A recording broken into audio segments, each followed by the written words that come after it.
Happy 2025. I hope everyone had a good New Year's Eve and New Year's Day celebration last night. Your boy was in bed around 9:30. I don't really celebrate New Year's. Even in my party hardy days, I never really got down with New Year's. You don't celebrate a new week or a new month. Why a new year? If you want to do something, just do it whenever you want to. But it seems apropos, it seems fitting that today's topic is probably a topic we're going to be talking about a lot in 2025, because last night over on the Nintendo Switch 2 Reddit, a mysterious post was made with what is allegedly the motherboard, the inside of the Nintendo Switch 2 system. And upon looking at these pictures, they seem to be pretty legitimate. There's some information that we can also deduce from this as well. I'm not really a super tech head, but there are some basic things I can take away from this information. Plus, I did a little bit of research. So we're going to take a look at these pictures. We're going to see if they are legitimate or not. We're going to see what they mean, if they are legitimate, and just kind of draw some conclusions from that. So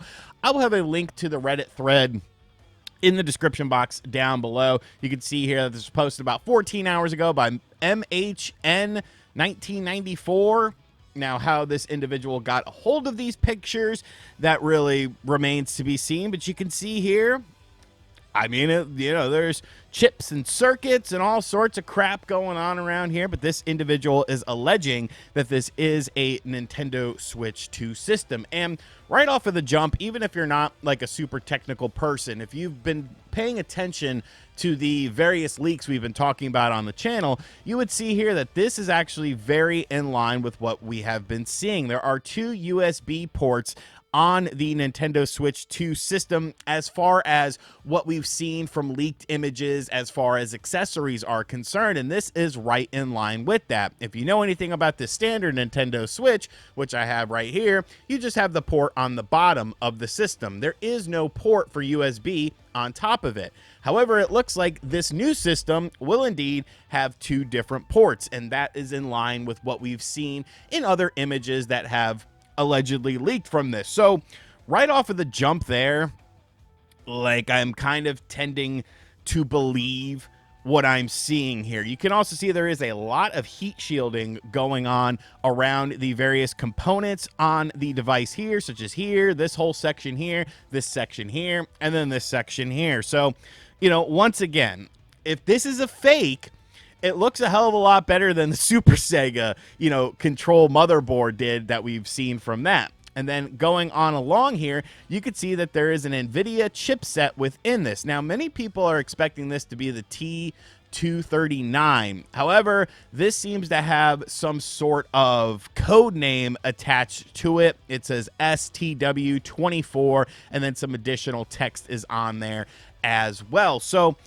seeing that, some people are like, well, which NVIDIA chip is this? Are they doing that just to hide the fact that it is a T239? Is this a custom system on a chip for the Nintendo Switch?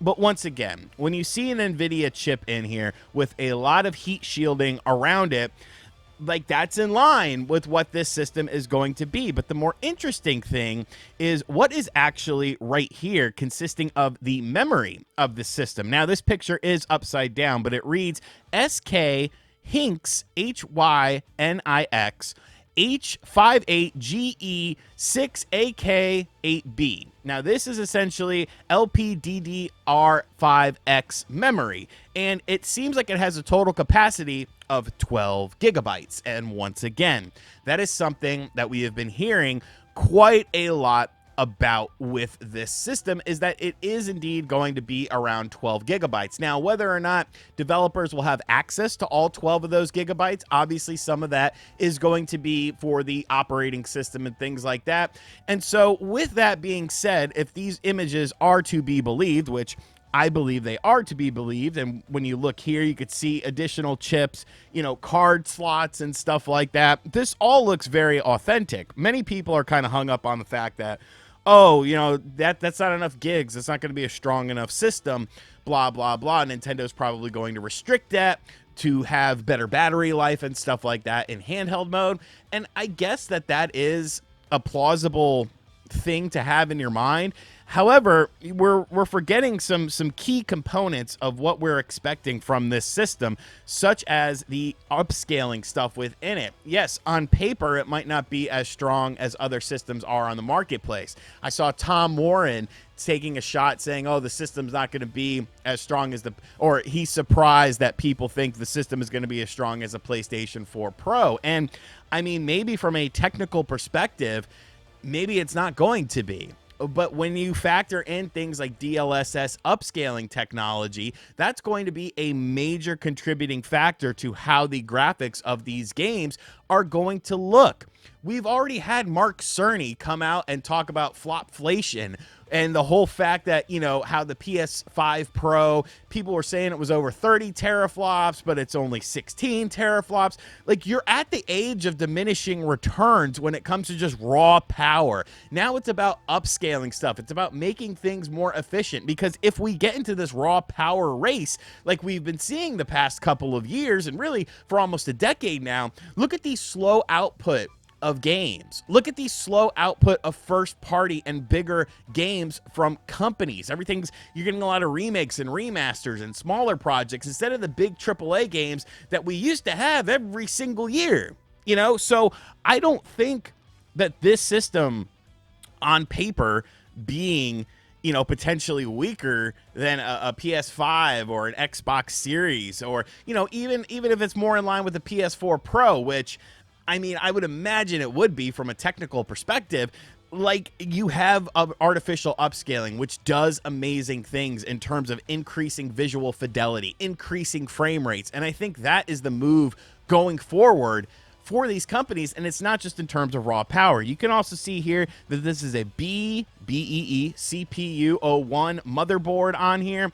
I don't really know if that has any bearing on anything. And I'm kind of worried about showing these pictures to begin with, but it's kind of like, well, if I show them and Nintendo comes along and takes down this video, then this just validates it. So then I can make another video on it that would be just as interesting as this one potentially, and just not show any of the pictures, kind of update people and see what Nintendo said. But I think this is the real deal. I think this is potentially the real deal. There's been other potential leaks of the motherboard itself, and these are actually very in line with what we've seen there. And like, if this is just made up, like the fake, like everything, every chip has a number, has identification on it, has these sort of things on it. You could see there, this is even blurred out a little bit.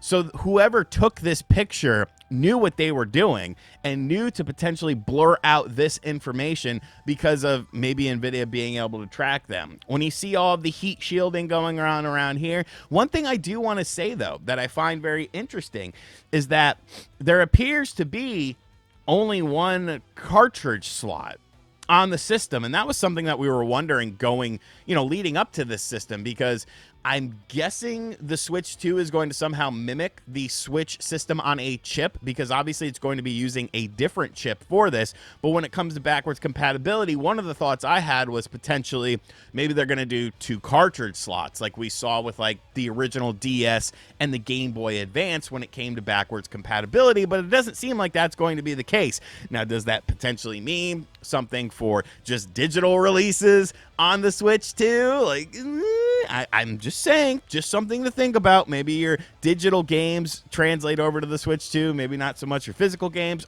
I'm sure Nintendo's figured out something with this, but I find this to be very fascinating. And considering that this is just one day in the month of January, like, stuff like this is going to be happening all the time, dude. And like, Nintendo's going to have to announce this thing sooner rather than later. Will things like this potentially make them want to do it sooner? I don't necessarily think so, just because of the fact that Nintendo realizes this is a small, like, the internet is a small segment of their user base. The internet is a speck in their mindset. They look towards the casual people. They look towards the bigger audience, the people that aren't on YouTube and Twitter all day. But if you are on YouTube all day, I salute you, because I watch way too much YouTube myself, even though like none of it is really gaming content, at least modern gaming content. I'll watch some retro stuff here and there, but this is what's going on here. This is what is going on here. You know, is this legitimate? I kind of tend to think so. You know, how would it sort of compare to other systems that are out there? I mean, we'll just kind of have to wait and see. It seems like it's pretty beefy for indeed a new system, but hey, you know, time will tell. I want to see the games. You know, you could show me all the technology in the world. Show me some damn games.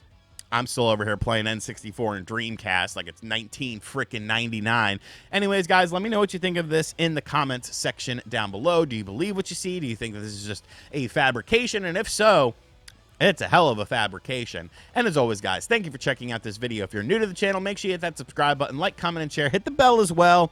And as always, I'll catch you guys on the next video. Later.